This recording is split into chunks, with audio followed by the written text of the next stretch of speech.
confessar para vocês que eu acho o artista falando sobre o próprio trabalho, acho sempre um pouco bizarro, um pouco patético. Ao se referir a esse trabalho, buscar um pouco a genealogia dele, né?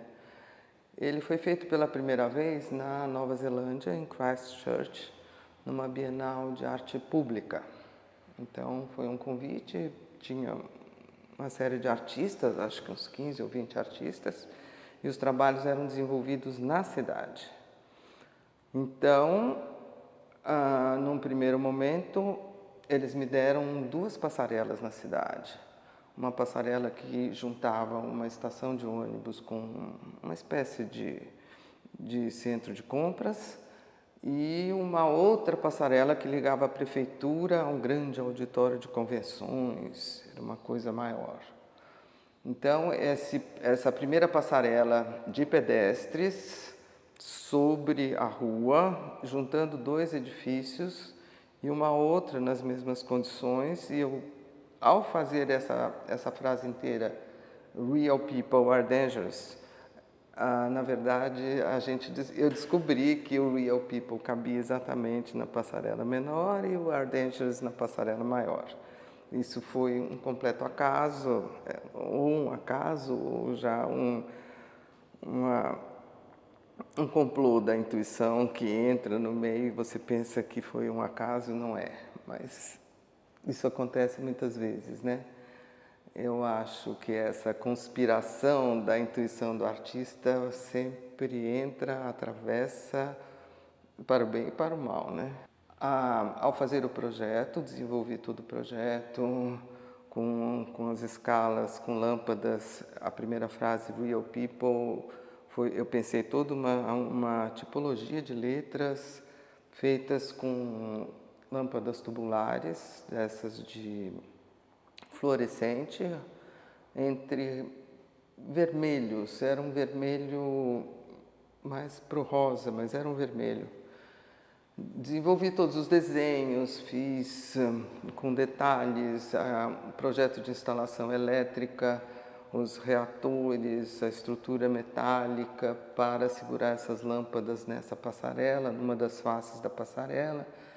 Com todos esses detalhes, mandei o projeto para lá e eles interditaram a segunda parte, o "are dangerous", dizendo que era uma rua, uma estrada de grande movimento e que o "are dangerous" seria um alerta, um aviso, ou poderia causar alguma dificuldade para o sujeito que está dirigindo um caminhão ou um carro, etc., que se depare com uma frase dessas.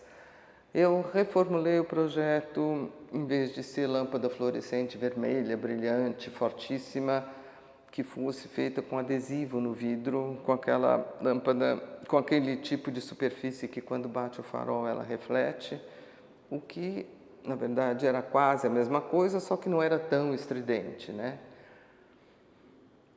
Mudei a cor, em vez de vermelho poderia ser outra cor, poderia ser verde, ou poderia ser uma cor que não evocasse tanto a ideia de perigo, mas eles não aceitaram de jeito nenhum. É claro que depois é que que a gente descobre que, na verdade, ligar a prefeitura a um centro de convenções era o lugar do poder ali, entendeu? Eles não queriam nenhum diálogo com os artistas. Aí eles editaram um cartaz para dizer isso, enfim, era uma saída diplomática para a curadoria dessa exposição, o que foi muito simpático deles, assumiram, mas não puderam fazer de qualquer modo. Essa coisa da arte pública é sempre complexa, porque ela envolve uma vida social, o ir e vir das pessoas, aonde ela está colocada, a que se refere, o que ela provoca. A arte pública não tem endereço, né? Ela vai para quem passa, para quem vê, e esse pedaço fica sendo sempre um fator de censura. Já fui censurado em muitos outros trabalhos por causa disso, e por ser arte pública, todo mundo toma muito mais cuidado, ou fica com medo, ou o trabalho ameaça. Foi assim com o Civente também, que foi quase interditado na Pinacoteca, porque como a frase está escrita em espanhol, isso em português daria uma outra conotação, e o secretário de Cultura ligou para o Marcelo Araújo, que era o diretor da Pinacoteca, e pediu que ele tirasse o trabalho. Aí o Marcelo, com toda a sabedoria dele e o pensamento político, ele conseguiu dizer que não era possível isso, era no período da Bienal, tratava da Bienal como uma força política e que uma Secretaria de Cultura interditando, censurando um trabalho, que isso seria muito ruim. O trabalho ficou lá, mas ficou incomodando o tempo inteiro. Chegou um dia que o trabalho, inclusive, amanheceu todo quebrado, não sei se foi de propósito ou sem querer. Essa quebra é fundamental, porque se você lê a frase inteira, ela fica uma afirmação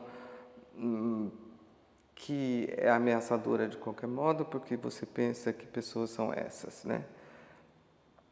Quando você fratura ela e você tem dois pedaços diferentes, elas podem funcionar, né, de maneira diferente, né?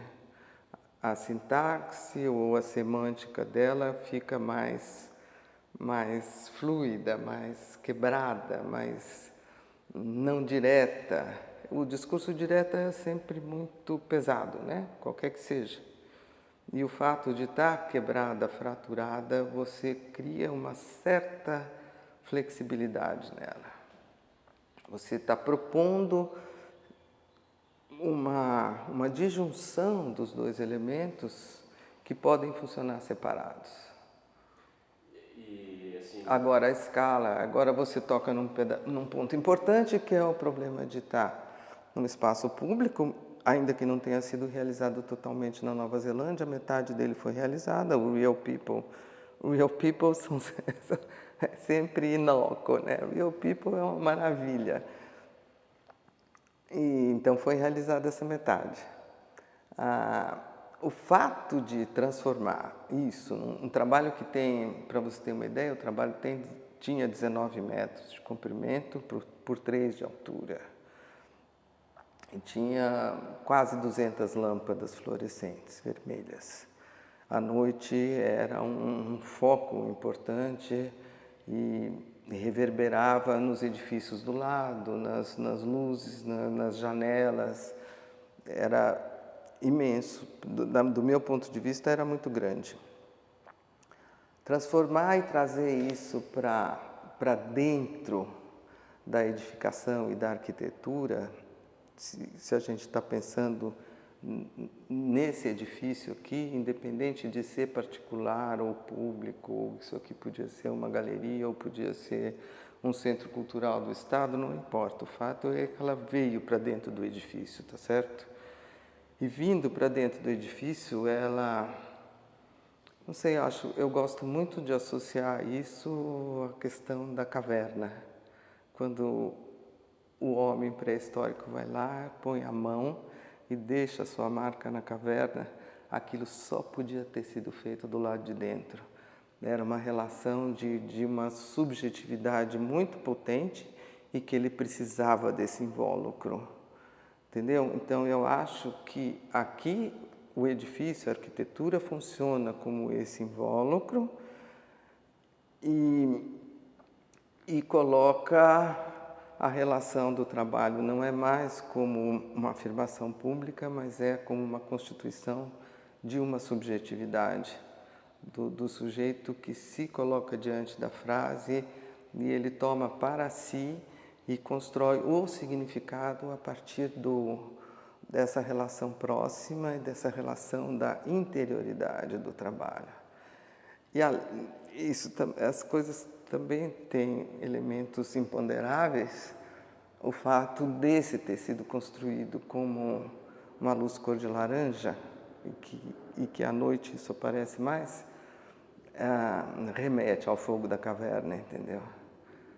Por isso que eu acho que ele vai iluminar a caverna, esse lugar onde ele põe a marca dele, com tocha de fogo, provavelmente. E a cor do trabalho aqui é a cor do fogo. Eu vou te dizer que isso um pouco foi por acaso. ou não, mas o fato é que os imponderáveis se impõem e constituem novos significados o fato é que eu como artista aprendo muito com os acasos dos trabalhos. Em Dolores, que é um caso, Eu Sou Dolores, que é aquele trabalho feito com lâmpadas tubulares também, nas duas situações, seja no Arte Cidade número 4, que foi feito no Sesc Belenzinho, seja na Chácara Lene, quando ele foi remontado numa escala um pouquinho menor, de qualquer jeito, nos dois trabalhos, a frase, né? Eu, que aparece, eu sou Dolores, quer dizer, uma inserção pessoal, né? De uma fala, de uma frase que convoca um eu, mas nos dois casos o eu estava do lado de fora. O eu estava fora da sala de exposição. Então essa ideia de que o ego, o eu do artista deveria sempre estar fora daquilo que ele quer conjugar em termos de realidade, trabalho, arte pública, comunicação com o outro, se ele tirasse o eu do meio, ficava bem bom. Ficasse sempre do lado de fora. Eu acho que isso daí é uma questão importante. Tem diferenças fundamentais, sim.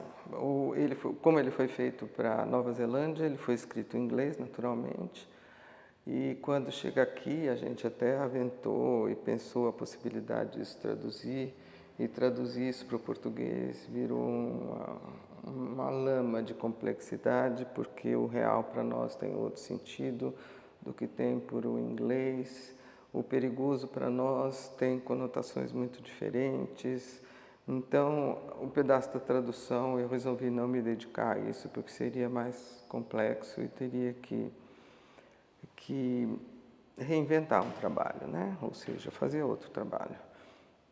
Agora, em relação à dimensão, à escala da lâmpada fluorescente, eu já usei muito a questão da lâmpada tubular fluorescente em muitos trabalhos, porque o que me interessa dentro da lâmpada industrial é você adequar a sua linguagem a um produto industrial.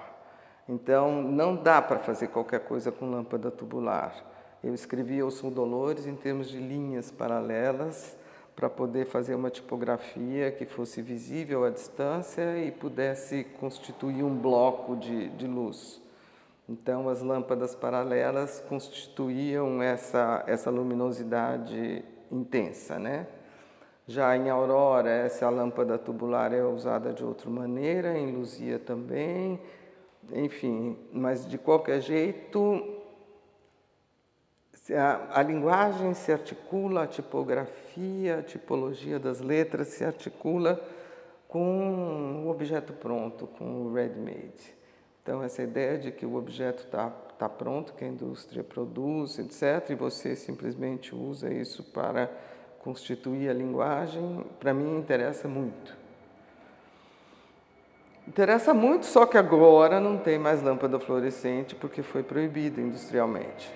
Então, o neon, de certa forma, substitui isso e o neon tem mais maleabilidade em termos de escala, dimensão, o que ele tem de mais difícil na hora da construção do tubo de vidro e da inserção do gás e de reações com mercúrio para tornar esse gás incandescente, etc. Enfim, toda uma parafernália de trabalho para que isso acenda. De qualquer forma, ele tem uma forma mais livre porque você faz qualquer desenho com ele, né? Então, você faz qualquer desenho, ele é mais maleável, ele tanto na escala quanto na própria estrutura de cada letra, tudo isso vai ficando mais fácil. O fato de colocar esse grid, essa grade de ferro atrás do neon, porque na verdade você vai aprendendo, né? O neon sozinho, colocado direto na parede, como eram os caras fugiu correndo, é de uma fragilidade absurda. Cada vez que tem que montar aquilo, é quase uma operação cirúrgica numa sala de cirurgia, porque tudo tem que ser muito manipulado de maneira muito delicada. Depois de colocar isso na parede, muitas vezes peças se quebraram por causa dessa fragilidade. Então, e mesmo em algumas situações, como por exemplo no Sesc da 24 de maio, onde está escrito hotel direto na parede, porque dali era uma parede curva, né? Para que aquilo tivesse uma estrutura atrás, teria que fazer uma condição muito especial de acompanhar a curva daquela caixa d'água, e aí seria uma coisa que não tinha tempo para isso.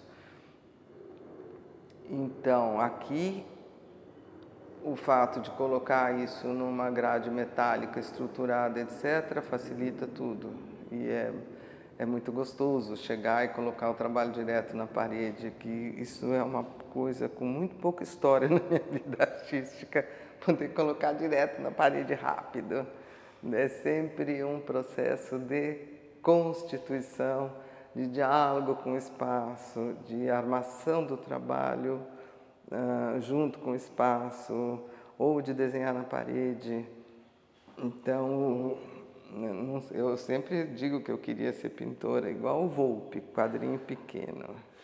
E você põe direto na parede, fica feliz, e os problemas colocados ali são grandes, talvez mais importantes do que quando os trabalhos são grandes.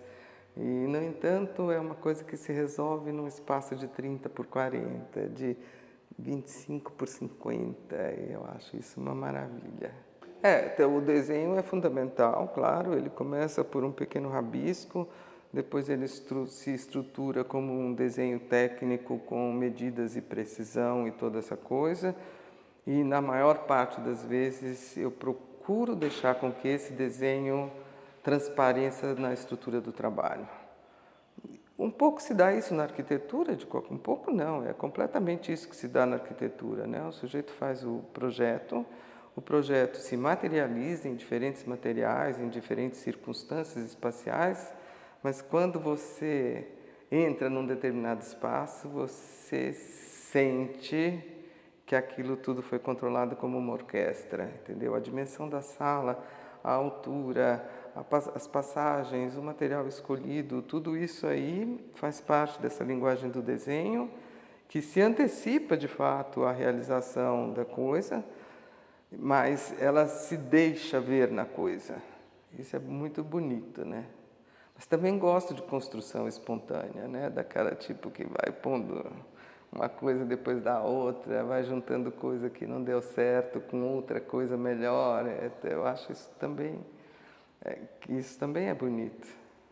Eu vou te dar um exemplo, né, que fica mais fácil da gente discutir essas questões. Quando eu fui fazer a instalação do Tomiotaki, o sul, no teto, e quando eu fui convidada para fazer uma instalação no saguão central do Instituto Tomiotaki, aí você chega lá, aquilo já está tudo resolvido, né? Aquilo já tem cor, aquilo já tem um mezanino, aquilo tem uma escada que desce e aquilo tem uma grelha metálica super presente que possibilita aquela iluminação zenital, mas não é só uma iluminação zenital, porque o Ryotaki colocou embaixo dessa iluminação uma poderosa estrutura metálica que é uma escultura, na verdade, né? Aí, quando chegou naquele saguão, eu falei assim, não vai dar para fazer nada, isso já está todo ocupado, ele está todo falado, ele está todo dito, né? Mas aí, pensando, a única possibilidade era usar aquela estrutura metálica para suportar o trabalho.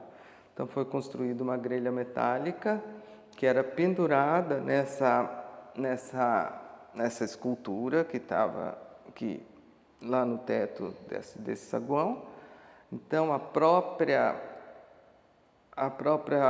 escultura, como eu chamo, servia de suporte para os cabos que iam suportar essa grelha, e a grelha, por sua vez, tinha que suportar as lâmpadas colocadas em determinado modo, de maneira a possibilitar a leitura do sul, né? Sul, da palavra sul. Acontece que para essa grelha ser bem frágil, transparente, como essa daqui, ela não podia ter muito peso e as lâmpadas, tudo bem, pesavam um pouco, mas os fios e os reatores, sei lá, eram mais de 100, 200, 300 quilos, eu não sei quanto que era em termos de peso, mas era uma coisa muito que teria que reforçar muitíssimo a estrutura para esses reatores ficarem lá em cima. Então eu imaginei que eles pudessem ficar no chão e só o fio levava a corrente elétrica até a lâmpada. Então aquilo resolveu não só um problema técnico da grelha de suporte, quanto se constituiu com um elemento plástico visual que completava o trabalho e ocupava o ar todo daquele saguão. Isso não tinha sido resolvido antes, entendeu? Isso foi uma solução técnica buscada e encontrada para que o trabalho pudesse existir de um certo modo, leve lá em cima. E esse leve lá em cima supunha que o reator então tinha que ficar no chão.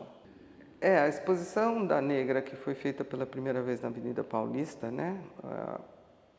Eu não me lembro como chamava, é um nome comprido, da escultura contemporânea, qualquer coisa desse tipo, né? Convidaram um conjunto de artistas, 20 artistas provavelmente, ou perto disso, e que fizessem intervenções na Avenida Paulista com os seus trabalhos. Era muito mais, eram objetos, eram esculturas colocadas em determinados pontos. O meu trabalho, que eu chamei de A Negra, era essa estrutura metálica coberta de tule e que tem um oco. Você percebe um oco por um buraco que ela tem no alto desse grande volume de tule preto, né? E é claro que esse trabalho sobre rodinhas, que tem um puxador, que tem todo um elemento de mobilidade, colocado na Avenida Paulista, é claro que conversa com todo aquele sistema que está lá, entendeu? Um sistema financeiro, né? Um sistema de potência capitalista que está ali expresso nas edificações, nas instalações de bancos, mais recentemente em grandes equipamentos culturais. Então, a conversar aquele volume quase enigmático que você não sabe dizer de onde veio, para onde vai, conversar com essa positivação de um sistema que está colocado na Avenida Paulista, foi bom. Eu achei que era isso que eu queria mesmo, conversar desse tipo de coisa. É que todas essas coisas que de repente se expressam no trabalho não estão completamente conscientes na hora de fazer o trabalho. Entendeu? Então, quando o artista fala, e por isso que eu acho que é patético às vezes o artista ficar descrevendo o seu trabalho, é como se ele nascesse assim, na imaginação da pessoa, e ele controla todo o processo, e ele sabe tudo de como vai resolver. Não é nada disso. Eu acho que tem aspectos que de fato não vêm de um processo consciente, constitutivo e que vai se expressar no trabalho de tal modo. Não, passam outras forças aí, né? E essas outras forças, intuições poderosas, articulações invisíveis, redundâncias, erros que viram acertos, todo esse caos, ele aparece no trabalho. E isso que é bom, entendeu? Porque o trabalho que é controlado o tempo inteiro é a campanha publicitária, é construção do anúncio, entendeu? Aonde tem começo, meio, fim, para quem, com que função. Não é isso, né? Eu acho que nunca é isso. Aquele trabalho do ônibus feito no Maria Antônia, né? Foi proposto pela direção da Maria Antônia, naquele momento era a Yara Yavelberg, e a formação dela é de pedagoga, e ela trabalha com arte e educação, e ela tinha uma equipe de trabalho no Mário Antônio, que cuidava dessa coisa, desse programa educacional do Mário Antônio. Aí a USP ofereceu um ônibus que estava desativado na garagem, aqueles ônibus de circulação da USP, ofereceram para o Maria Antônia para poder trabalhar naquilo, e a Rosa imaginou que os artistas pudessem fazer intervenções no trabalho, no ônibus, para aquilo virar uma instalação, e essa instalação podia percorrer as escolas, em vez da escola ter que ir ao Maria Antônia, era a instalação ônibus que iria para as escolas. Então, isso foi a proposta, fui só eu que fiz esse trabalho, mas na verdade o projeto da Rosa é que a cada 6 meses um artista fizesse um trabalho com o ônibus. É muito engraçado, porque quando ela foi falar comigo, ela me pediu que o trabalho então não fosse assim tão difícil, que o trabalho fosse legível, que o trabalho não fosse um conceitual complexo, ou que criasse dificuldades para as crianças, ou que fosse ameaçador, ou qualquer coisa desse tipo. E foi bem engraçado, né? Eu fiz o projeto que já tinha de cara esse letreiro no destino do ônibus, como carne, todo coberto de vermelho, por dentro, por fora, o vidro, todos os equipamentos, até a roda, ele inteiro. Mas foi muito bom trabalhar com as meninas que faziam o educativo, porque, na verdade, eu falei, em linhas gerais, o que significava o projeto, mas elas podiam fazer o que elas quisessem. Então, tinha um monte de rolos de adesivos para colocar do lado de fora do ônibus, mas elas decidiram como ia ser esse adesivo, de que dimensão, de que tamanho recortavam. Era o encontro delas com um trabalho bem aleatório. Da minha parte, não controlei nada, só controlei a ideia de que aquilo seriam vários tons de vermelho.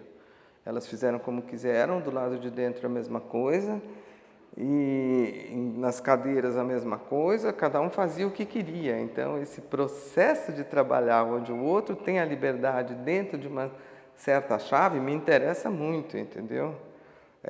O outro pode fazer o que quiser dentro de uma chave, ponto. A chave era o vermelho, o material elas que escolheram, elas foram atrás do material, tudo tecnicamente como seria feito, foi toda uma resolução que elas fizeram. E eu assisti aquilo assim maravilhada, era muito bom. As conversas, até um dia que ela trouxe, uma das meninas trouxe um rádio onde ela queria que tocasse a Elza Soares cantando A Carne Mais Barata do Mercado é a Carne Negra. E isso tocava altos brados dentro da garagem da USP. Até o luminoso que virou carne, antes não era luminoso, porque não existiam esses ônibus com a iluminação LED onde é colocado o destino. Mas ela descobriu, uma das meninas descobriu que ia ser feito, eles tinham lá o equipamento para fazer testes, não sei o que, e ela conseguiu que fosse colocado no ônibus. Então, esse trabalho de relação, aonde você tem uma forma básica que é um ônibus, aonde você tem uma ideia básica que é um vermelho, e depois tudo se resolve com a participação dos outros, a discussão entre elas, era muito bom, muito, muito bom. E você me perguntou de um outro que a lei de carne, qual que era? A da Chácara Lene, a escada escola, né? Quando fui convidada para fazer a exposição na Chácara Lene, que eu fui visitar, eu descobri que do lado tinha uma escola de educação infantil, né? É antes do primeiro grau, né? O fundamental, não, enfim, crianças de 3, 4, 5, 6 anos, até 6 anos, depois com 7 anos eles vão para o primeiro grau. Então, a escola era separada do museu por uma imensa grade. A grade era transparente, mas era uma grade. E eu achei que isso era um absurdo, fazer uma escola e um museu separados por uma grade, parece um pouco um surrealismo, né? Porque se é alguma coisa que a gente quer, é essa confluência onde a arte, escola, proposta dos artistas, conversa com as crianças, tudo isso para mim faz parte de um bloco só. Então foi aí que eu pensei no primeiro momento que eu queria abrir uma porta ali, mas achei que a porta ia ser muito mística. Eu queria colocar um aspecto lúdico no processo. Só abrir e fechar a porta, de novo, a porta é o lugar da autoridade, quem tem a chave da porta, né? E, então eu queria uma coisa mais fluida e mais lúdica. Então pensei numa escada que tivesse 2 lances, um do lado do museu, o outro do lado da escola e uma pequena passagem sobre essa grade. O que era muito simpático, as crianças adoram, as crianças gostam de se movimentar e de subir numa determinada altura, onde elas veem a escola de cima, o espaço da escola de cima é muito bom, e veem também o museu não como aquela coisa impossível, mas enfim, elas estão a 2 metros de altura, elas veem a partir de um outro ponto de vista, muito mais alto que o do adulto, inclusive. Isso eu acho que era legal. Era legal e ficou lá até agora, ainda está lá, como componente dessa relação.